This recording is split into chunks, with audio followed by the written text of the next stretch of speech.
I post on left curly bracket. Yeah.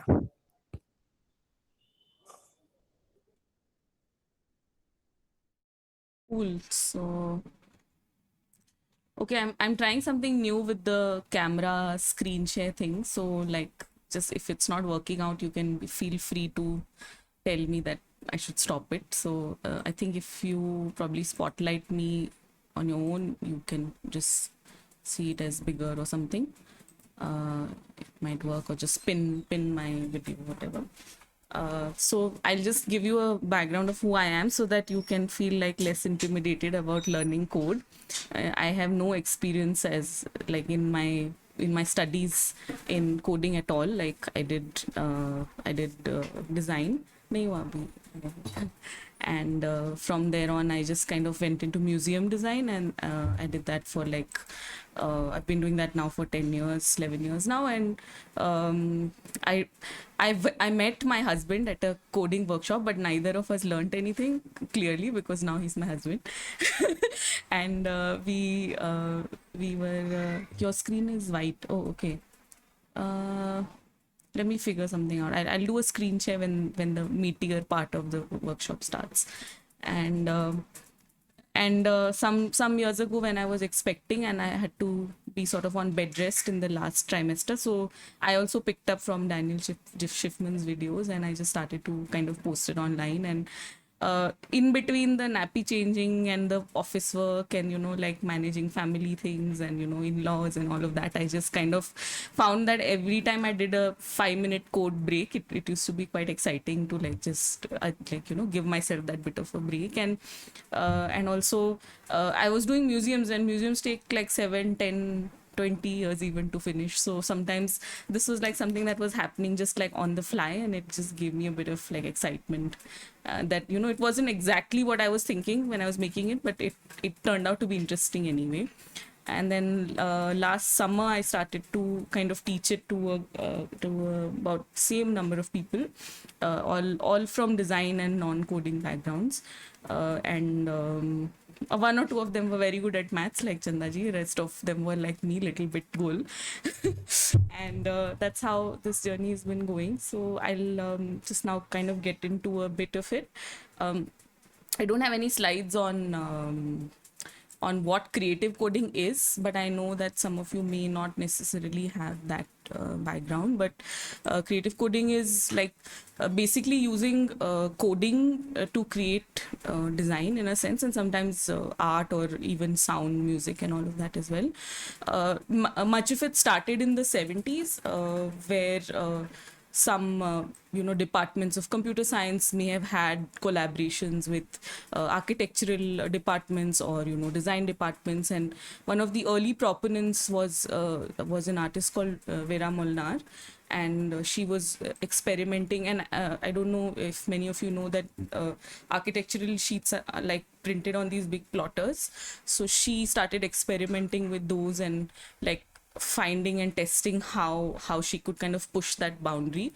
And of course much of the work has a the form is fairly simple, but then you can see some added layers of complexity as it goes through. You can see the screen share, right? Okay. And then this was kind of adapted by a gentleman called Zach Lieberman. I think many people who are on Instagram and stuff might know who he is. I'll just and he uses another software called Open Frameworks, which him and a couple of other people have built. And sometimes it uses body movements like this, or this one, or sometimes it's that's my son. Or sometimes it's extremely like just like form driven. And these experiments, as you can see, he puts one a day, and he has a format where like he wants to finish it in 10 minutes and kind of post it on the internet. And you can see that sometimes there's like a evolution of the work. You can see that he's exploring a certain pattern, and then it's kind of moving from there.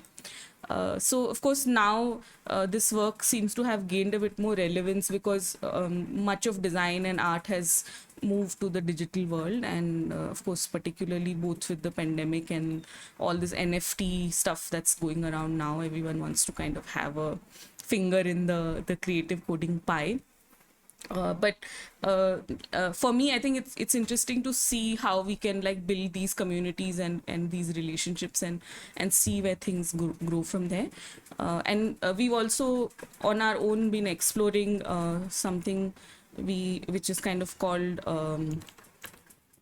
which we have a little collective called Draft, and we are exploring the same formats, but instead of doing it with visuals, we do it with text. So which is, so we just finished an exhibition this year, and so that's the thing that we like to like push the boundaries. Like one doesn't have to make a full-fledged website. You can just like put up your exhibition on an Excel sheet and it still might have some interesting value to it. So we've I'll just share this link as well for you guys to kind of have a look at. So here you can look at like generative poetry and you know, using sort of maybe say AI ML or something with text, and building on those interesting kind of ideas where you're collaborating with the machine rather than just kind of thinking that it's going to overtake whatever we do. So just come to the workshops with that in mind, that we are just trying to see how we can collaboratively work with your computer. Like it has to be your friend for you to like move on in this journey. And I think now I'll just head over to the presentation.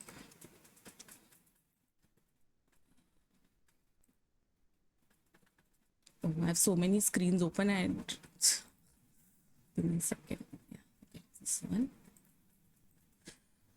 So when there's a young person, her name is Melin. She's part Chinese, part Gujarati. She approached me, and you know, I know her since she was a kid. So she said, "Didi, I want to learn code." So I said, "Okay, but like, how do I introduce you to this without you not feeling frustrated about, you know, the basic like hello world kind of tutorials which you see on the internet?" So I found that Zach Lieberman, the person whom I referenced just now, also had a recreating the past format, and of course they have a lot of good references of artists from the West who from the 70s have been doing work with computation. We didn't have that kind of a reference here, but I remembered that in 13, 14, there was a very big exhibition at Kiranadar Museum in Delhi on Nasreen Mohammadi, and her work was very different from the artists of her time, particularly women artists of the time who were specifically interested more in figurative kind of drawing formats and looking at like human forms and landscapes and things, and hers was very different. And I kind of delved into it a bit more while I was trying to research for teaching the course, and every time I re-research her work I find something new. So this time I've found that so she was, I'll just like kind of explore as we go, but so Nasreen was like you know, like a modern from the sort of modern painter movement of our country, and she also taught at MSU Baroda in the say like 70s 80s, but she always had this impending sense of her going away because she was afflicted with a genetic disease called Huntington's chorea, which is like from the Parkinson's family of diseases. So it's like a muscular neurodegenerative kind of a disease, and it kind of slowly takes over your entire body. So for her, this idea of like control while she's making things was very important. There was no room for inaccuracy. Everything had to be absolutely accurate, and even her room was supposed to be extremely bare, like with just like this low drafting table and just a couple of pieces of furniture. Apparently she used to do pocha in her house, like pocha is like mop. She used to mop her floor like about 3-4 times in the day. So she was a very meticulous and also obviously a very intense person.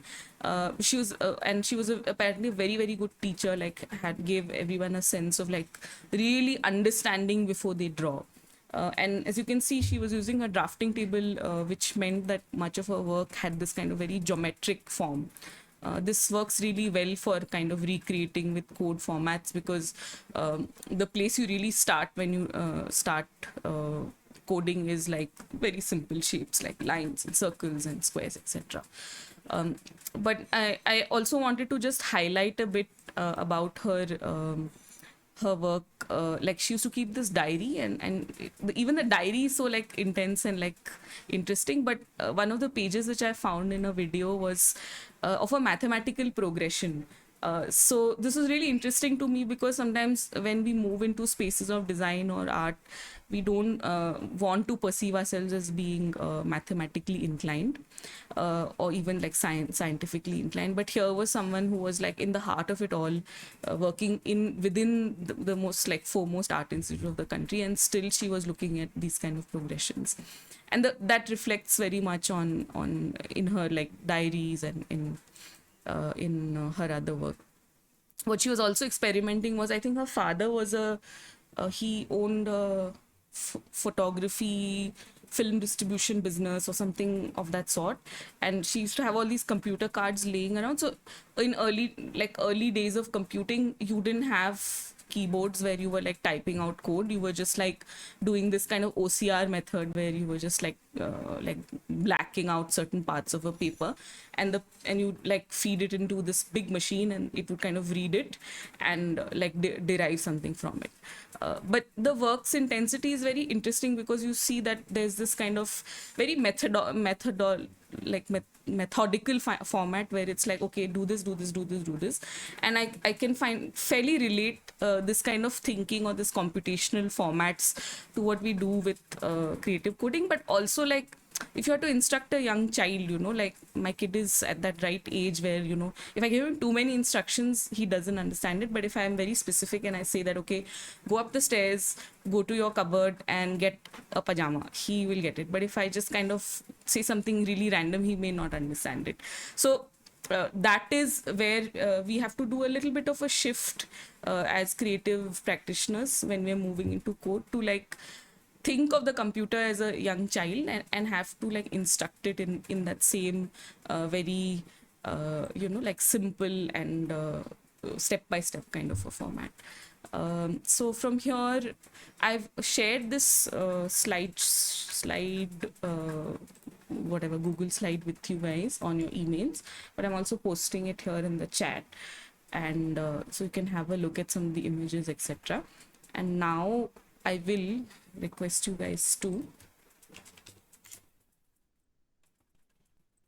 open this editor. I've sent the sheet, this link to you guys in the chat also, which should look like this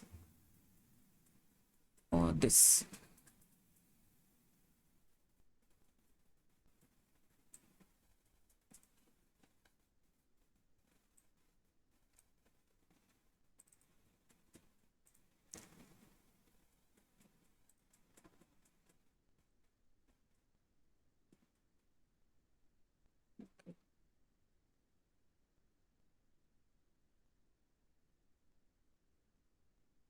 Kushal, are you okay with the camera format, or you want me to do a screen share also? It's recorded on Uh, OBS. it's still a white screen for me, but Okay, because I tested it on the phone before I started. It was okay for me. I think I'm on mobile data, so that's why sometimes uh, only the speaker's screen is there, and if Acha. even if someone is presenting, it does Huh. not display. So it's fine. I've pinned I'm going myself. to I don't know if put that the works recording on. afterwards anyway. So Okay. So I'll just like, there should be a login on the side. So just log into this P5JS, and typically it'll allow you to do like a Google based login.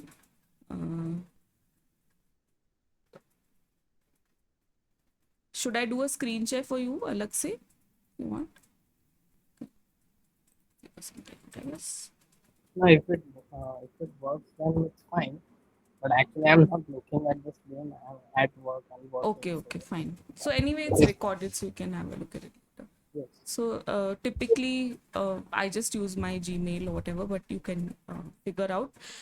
I'm requesting that everybody does log in to P5JS, although you can the sketches and kind of look at them later as well, and move from there. So I just want you all to, once you're done logging in, just can you let me know on audio or chat so I know that you guys are comfortable.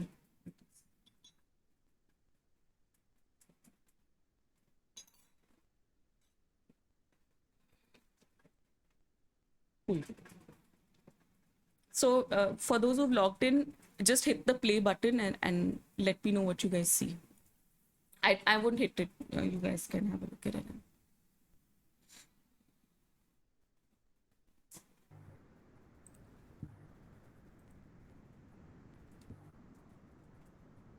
It's a white canvas. Ah, perfect. So you should get like this kind of light gray square. Yeah, perfect. So before we kind of delve into like making things, I just want to give you a sense of what all of this is about. Typically, when you see code like this written out or a space to write code like this, that's called an IDE, which is I think like a integrated development environment or something like that. But in general, all of the things that we are going to do in P5JS in the are basically in the browser. So anything that you make here can actually be made on any kind of a website. So it allows you to like sort of give this larger platform with your creative code projects, which was a little bit tougher on processing the original one. Is there anyone who wants to know the difference between processing and P5JS? Like we can just like quickly talk Yeah, about that. I Yeah. want to know. Okay. So basically, in early 2000, like 2000, the year, processing was a small software developed by two MIT graduates, and it was built in a language called Java, which was of the time very popular, and Java. Had sort of what they figured was that there was an interesting space where people from design and architecture could use code to build something, but there's always a little bit of a like a little bit of a hill, because to set up a simple sketch where there's just a circle, in the middle of your canvas, sometimes can take a lot of lines of code. So it's always like, you're like, acha kaun kari, like why do you have to do this? Let's just make it by hand, or like some of your designers, so you'll be like, let's just make it in Illustrator or like Photoshop or whatever. And this was something that I also felt originally when I first saw processing, because it was so much faster for me to sketch out my ideas either on paper or in software, because I was used to it and that's what I was learning or using in my professional life. So these guys started to build that idea, and of course they were able to push it with a really interesting and large community. Processing, one second, let me see if there is a, yeah, so it gives a similar kind of sort of set of results, but you have to first install the software onto your computer and then kind of use it. So I think later on, I think in 2008 or 9, an artist developer called Lauren Lee McCarthy, she took it on herself to build this in JavaScript, which was like a then growingly popular software, particularly because of its use in growing like the web development world.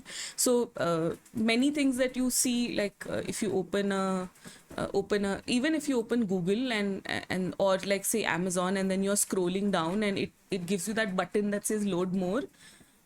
All of that is basically an event that is triggered by a language called JavaScript. So in general, if you had to look at how the web, any simple website works, is it has three components to it. It has an HTML component, it has a CSS component, and a JavaScript component. HTML, of course, is the sort of bare bones structure of the page. So it defines, like, say if you were to take the analogy of a house, it then defines your bricks and your cement and the shell that you're creating. CSS defines the style of the space, so it defines the color of the paint, the material of the paint that you use. It defines what kind of tiling that you use. Did you use marble? Did you use vitrified tiles? Whatever. Sorry, I come from a like a space background, so sometimes I go into this analogies. And JavaScript then tells this space that, okay, if this happens, let this happen. So it gives a space to trigger events. So for example, when you press the buy button on Amazon or on any other website, how does it know what to do? So that is all of the stuff that's happening in JavaScript. So that means that, okay, when I'm pressing the buy button, it needs to take me to the payment gateway, and I need to put in my card details and all of that. So that is what JavaScript basically does. I don't have an analogy for it in my structure of my house, but that's how it works. And P5JS is more or less based on using JavaScript entirely, and it allows us to build it. Doorbell. That's a good one. Yeah, and it allows us to build it on something called which in the HTML terminology is called a canvas. And I think it suits us well to understand what is a canvas, because you're drawing on one, and it's like it's a term from non-digital world. And everything in the canvas is then kind of defined in pixels, unlike inches and centimeters and all of that.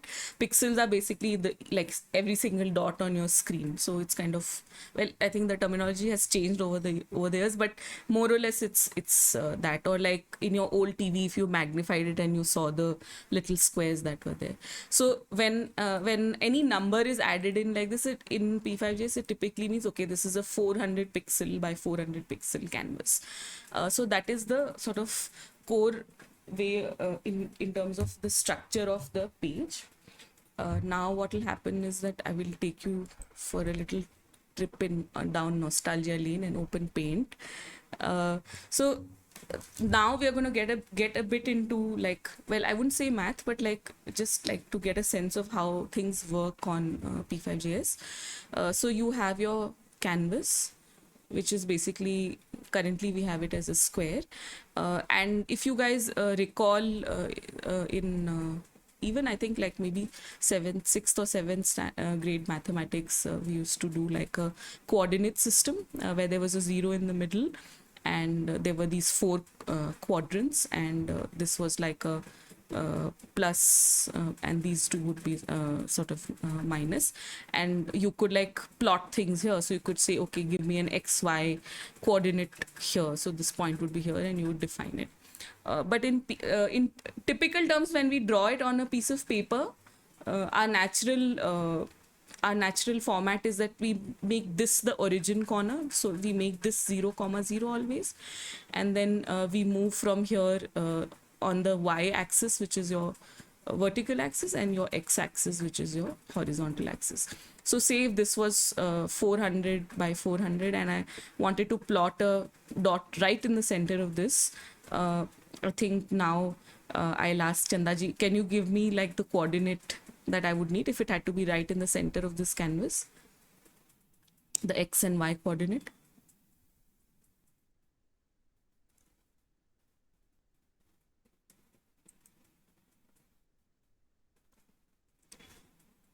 Anyone else? Oh, sorry. This is 200, 200. Perfect. Exactly. So, so basically that if that means that it's going 200 this way, so your x direction, and 200 this way, which is your y direction. So typically most of our like coordinates of like the position of the shapes and objects within the canvas will have this x and y coordinate that we'll use. So but in P5JS, our canvas always starts at the top left corner and progresses in this direction. So occasionally when you're doing it manually and you have an issue, just draw it on a piece of paper and just try to figure out where you want it. Because sometimes when we do it like in our minds, we tend to move towards this this kind of a format, because that's what we've like learned And also naturally it seems more like as per common sense this seems better. So anyway, so this is the way the format works. It has two components to it. We'll get into it a bit more in bit more detail as the session progresses, which are setup and draw. And typically what's happening here is that when you see this gray box, it's not actually a gray box that's static. It's a gray box that's animating on top of itself. So it's refreshing itself out, it's refreshing itself out. So think of this just like those flip books that we used to have as kids. I'll tell you a bit more about this, but in general, think about it this way, that if you wanted to add something that you are drawing, you put it in the draw. And if you want something to happen just once, because obviously we are setting the canvas only once, so you put it in your setup. Okay, so I'll do something really simple and I just want you guys to follow along. We're just going to make a circle, and we will put it in the exact coordinate that just now we did, which was 200 comma 200, right? So all I need to do in the draws section under your background, I'll come to background also in a bit. You'll just do circle, you'll write circle as you normally write it. You'll put a bracket, normal parenthesis, and you'll notice that when you're putting the parenthesis, it will automatically give you the like a closed parenthesis also. So here I'll just put a 200 by 200 xy coordinate. Tara, can you just give me any pixel for like a radius size? So we'll just add that here from 100. So this should give me a circle right in the center, which is 100 pixels. So I just want you all to do this once, so that and let me know on the mic or on the chat if it works for you.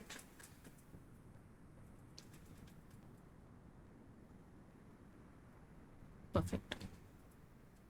And make it any size. You can make it whatever size you want.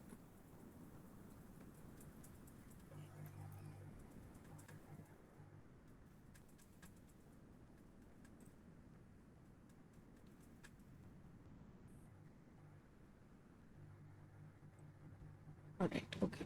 Cool. So now we'll try to make a line as well.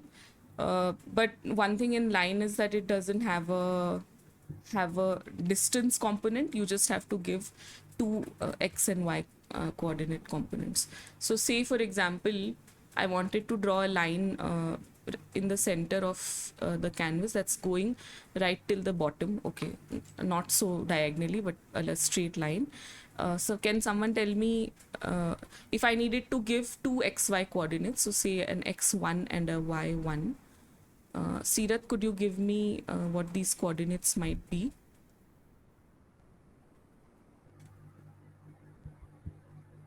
x0, y50.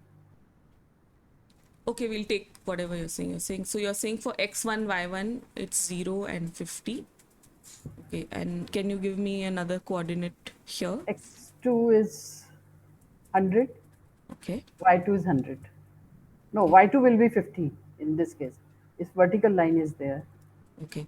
Isn't it? So I'll try it. Let's see what happens. So again, it's as simple as we did circle. We'll do line.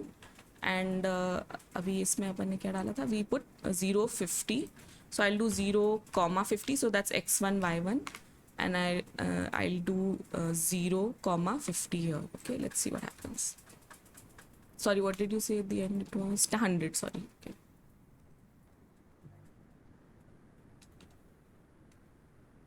So give me a horizontal line. Horizontal line. So now, so basically, let me just clean this up and do a new one.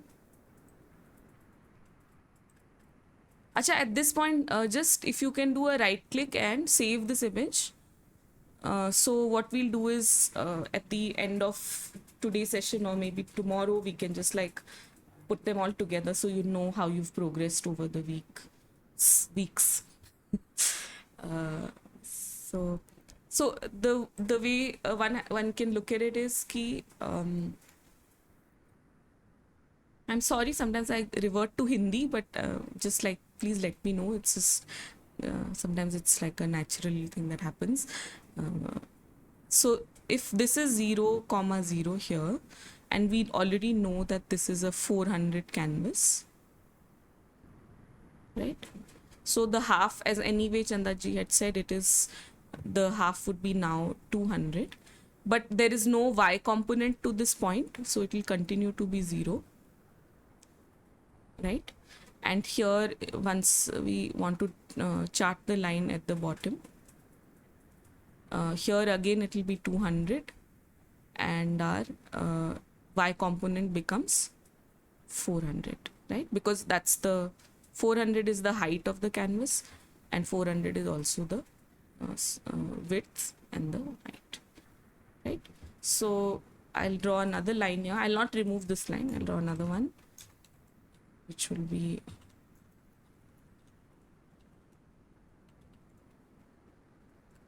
so hopefully you get this line.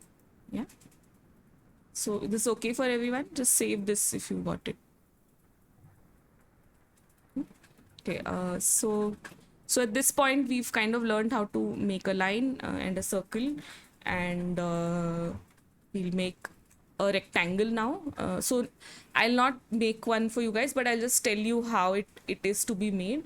A rectangle in P5JS will need one top left corner, so your X and your Y, and then after that it doesn't need a bottom left corner, though there are ways to do that, but you need a width and a height.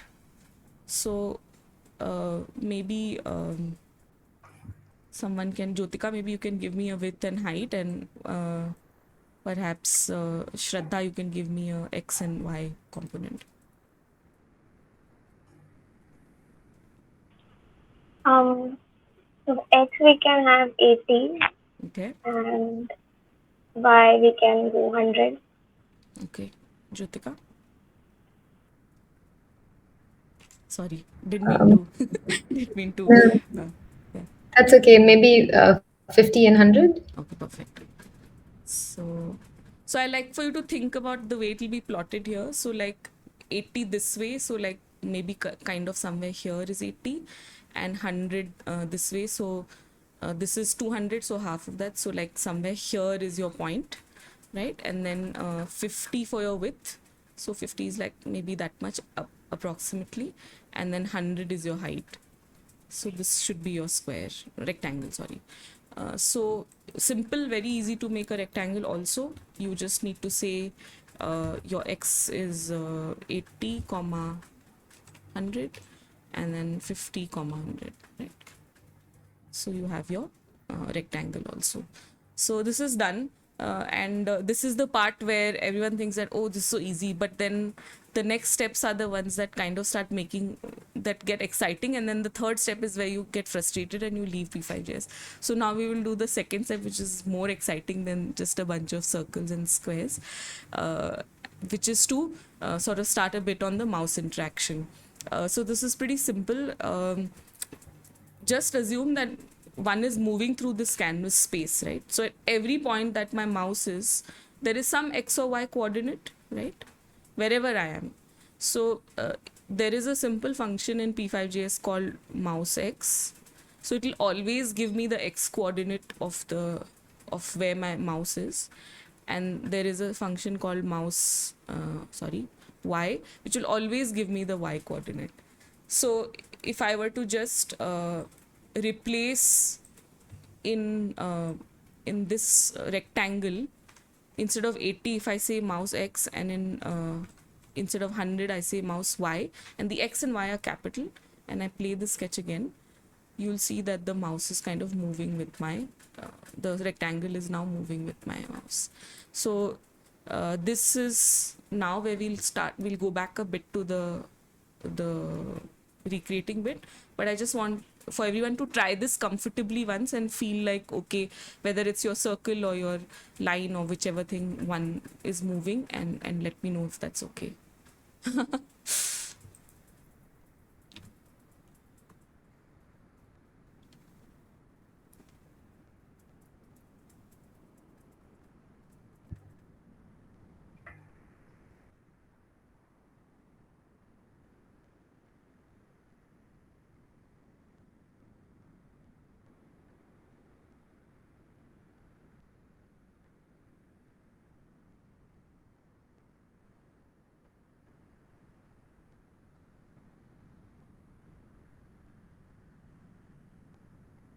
Yes, it is moving.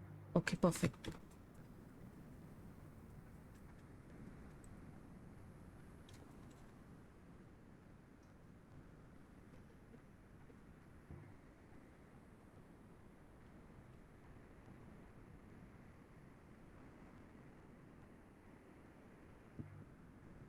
Everyone's fine?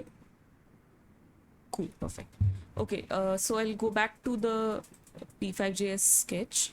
Here you'll see that, sorry, to the presentation. So here you'll see that there are a bunch of artworks, and all of them, to some extent, perhaps you can recreate with whatever you've learned already. Like maybe not exactly, but at least you can like save this kind of swan format, right? Like you can make one line like this, one line like this, and one line like that, or you can do say like just these small lines here. So what I'll show you now is the ninth slide, which is normally what we always use as our exercise to recreate this with mouse X, mouse Y. I'll give you few hints and few tips for this to be a little more exciting and magical. But I want to just first show you, when I say recreating, I don't necessarily mean that you have to like do an exact like replica of the work.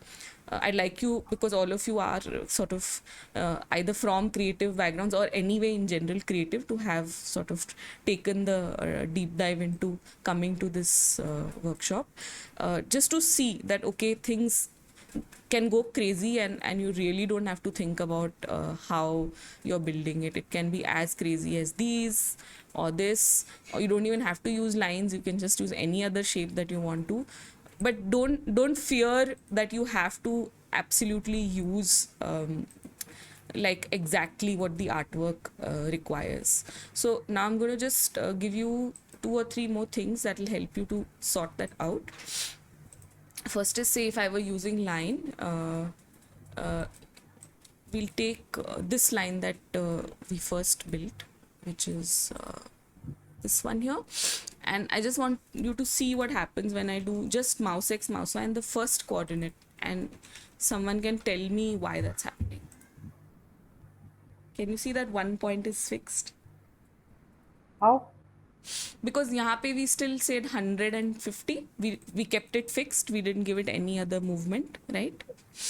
Whereas when we did it with the rectangle, it was one X and Y coordinate only, and the other one was just the width and the height. है ना? So when I did this, the X and Y coordinate was 1, but in line we have 2 X and Y coordinates. We don't have one XY coordinate and a length. We have to plot 4 points on the canvas, right? So so if I say, for example, here with this 100 only, I say mouse X plus 100 and mouse Y plus 50. That same line which we made, that horizontal line which we had originally made, this kind of diagonal line will now move fully, right? Can you guys, like, have you got a sense of why this is happening?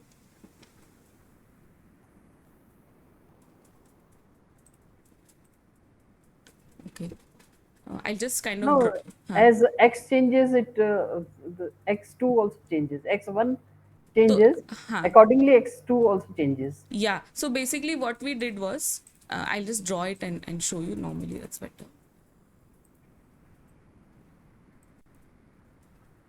So basically what we're doing is, we normally, when we plot a line, suppose we made that line 0, comma 50.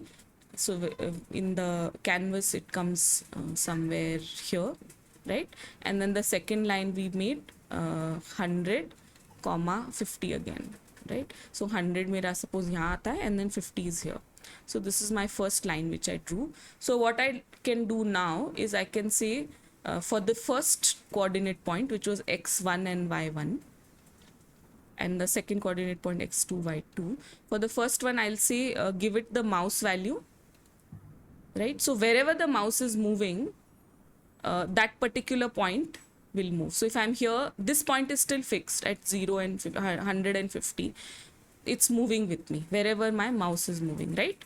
So what I did was I said, okay, I figured that out, that one point is fixed and the other point is moving. Now what I want to do is I want that whole line to move as one component.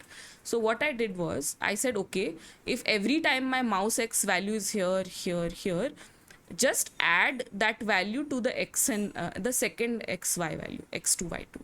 So that's when I said that, okay, mouse x plus 100 and mouse y plus 50. So now this point was fixed and this point was moving.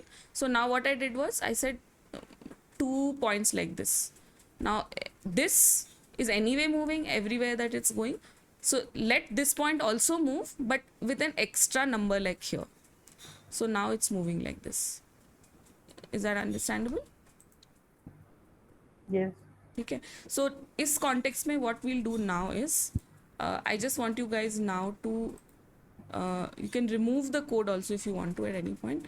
Build one line like this and move it. And then I'll give you one more trick to add to this. And keep saving the work here also, and keep also saving your images so that we can collect them at the end.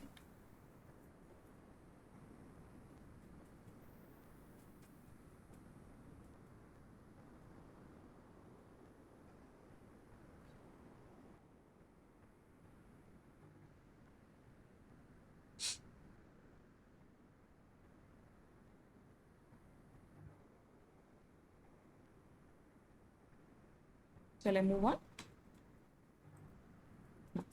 Okay, so I'm going to do one very simple thing. I'm just going to move my background, which was here, to the setup function, which is in this curly bracket, and then you can see something different happen.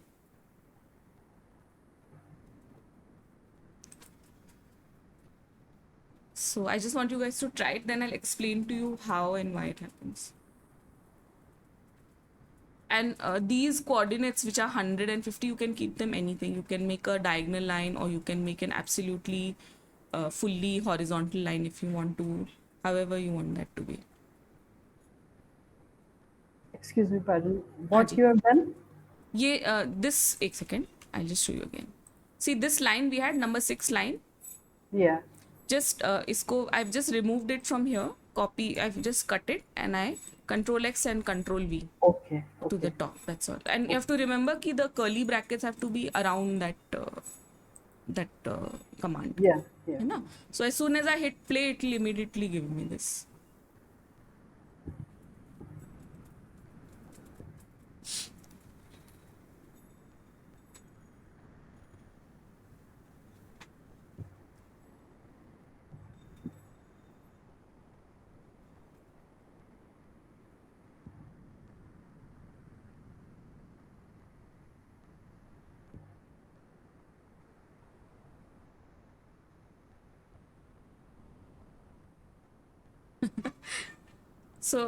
So this could have been 0 also, and then I could have still had a fully horizontal line, or if I want, I can make a fully vertical line.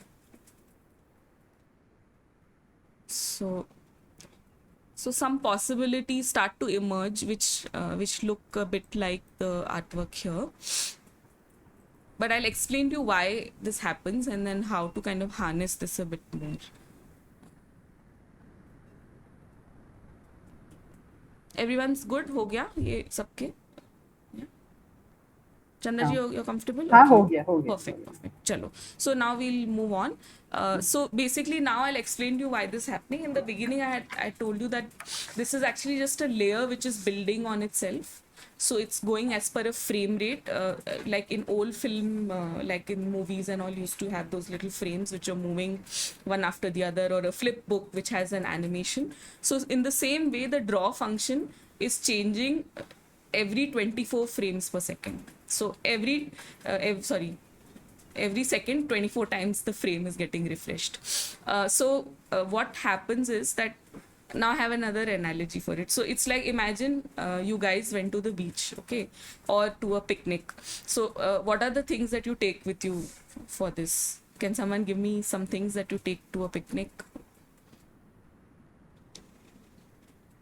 Food, okay. Blanket. Blanket, perfect.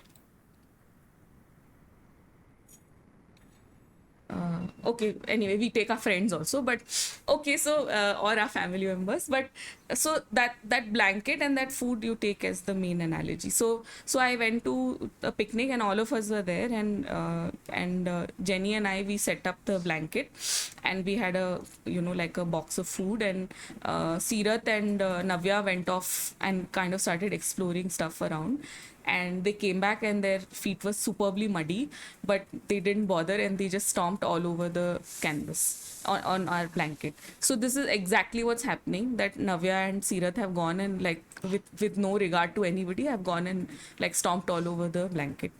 But Jyotika is like really like obsessed with being clean, so like every frame she's picking up the blanket and cleaning it out. Every frame she's picking up the blanket and cleaning it out. So this is what's happening when the blanket is being cleaned.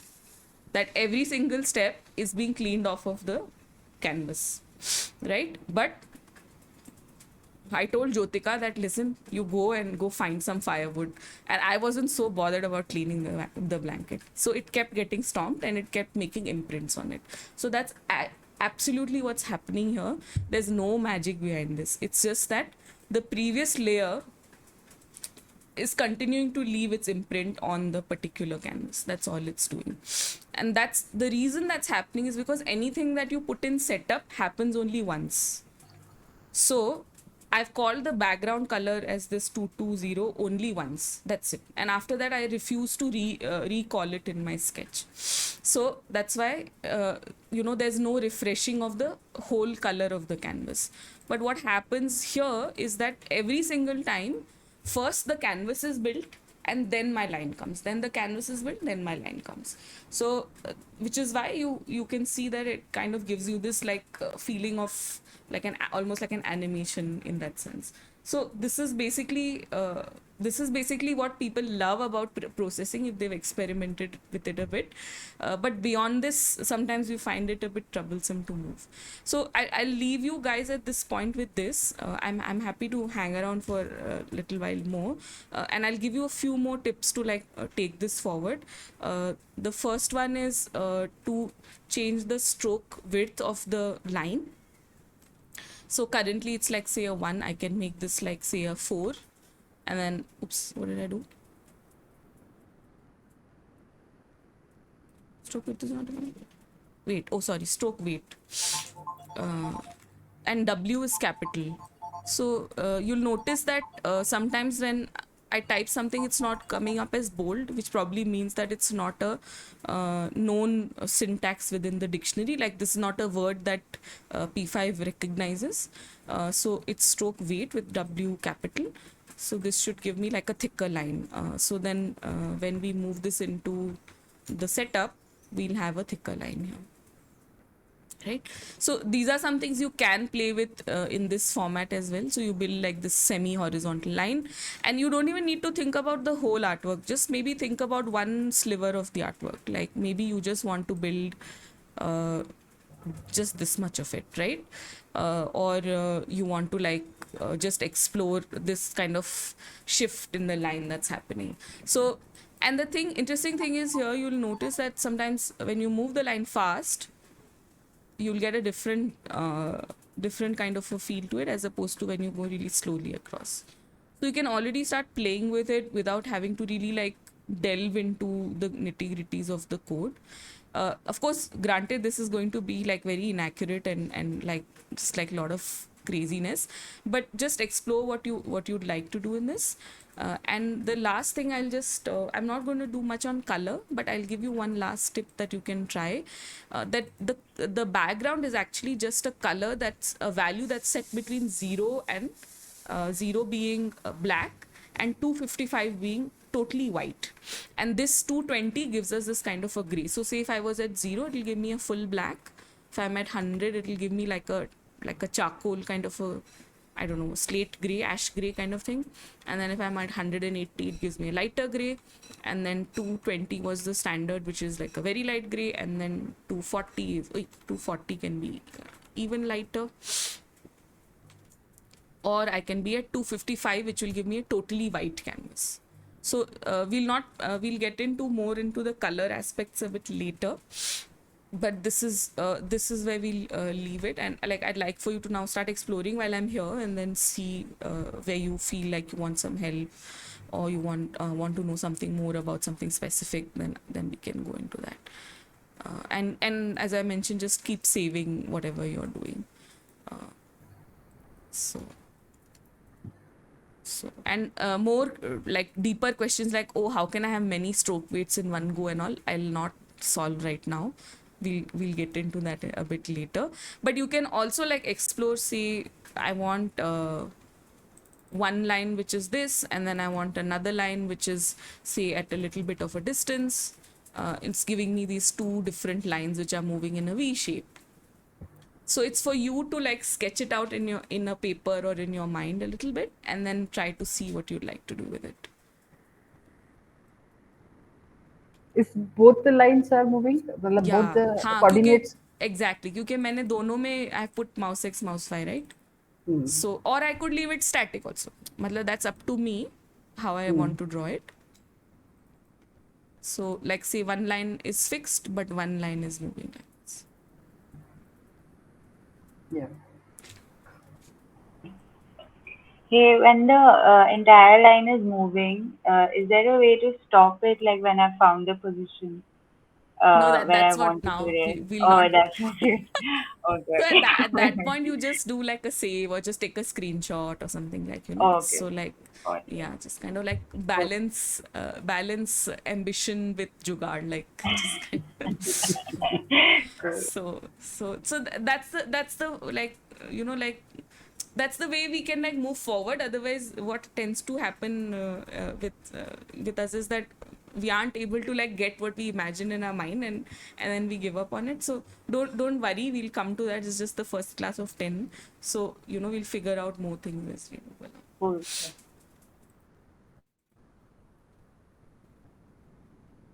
You can even do a screen recording if you feel that will be more exciting. So just kind of like explore it computationally and artistically, like together. That's what I would suggest. If you want to change the size of the canvas, if someone wants it to be very much like this size, then it's very simple. This is a width and this is the height. So I can make this 600, change this a bit. So I have a longer canvas now, or maybe I want a wider canvas. So I'll make this, say, 600, and this can be, say, 200. So then I have this like wide canvas that's going this way. Ambika, how can we save all Save the? all of them. Just right click and save as. Once you're But we playing have it, to name the. अभी तो रुक जाते हैं, then एक साथ ही we can kind of do it together. फिर suppose you want to make a new sketch, you can also just save this one. यहाँ पे there's a save button, and just do new and start a new sketch, and all of your sketches are available here when you do open. So 1 second, it's like loading, I guess. So I have like so many sketches, so you can try that. So these things, they work just like कोई भी अपन word doc खोलते हैं, just like that. So just new, save and open, and there are some examples here. I didn't even know this exists, but later we can explore some of them as well. So the other thing is that sometimes you may get some error, like, say, for example, I got that earlier. Say, instead of say I put 5 numbers here,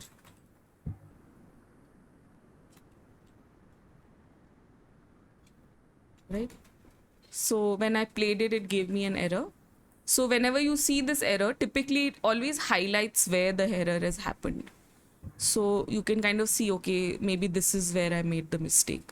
So these are some advantages of using this P5JS editor, because they've built it for people who are just starting out and then are not struggling with figuring all of this out.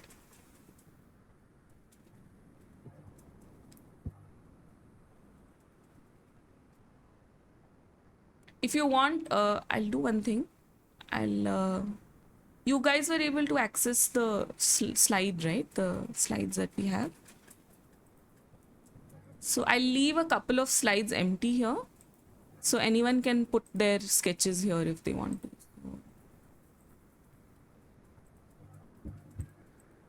I'll add one horrible one that I've made so that you guys don't feel embarrassed about putting whatever you like.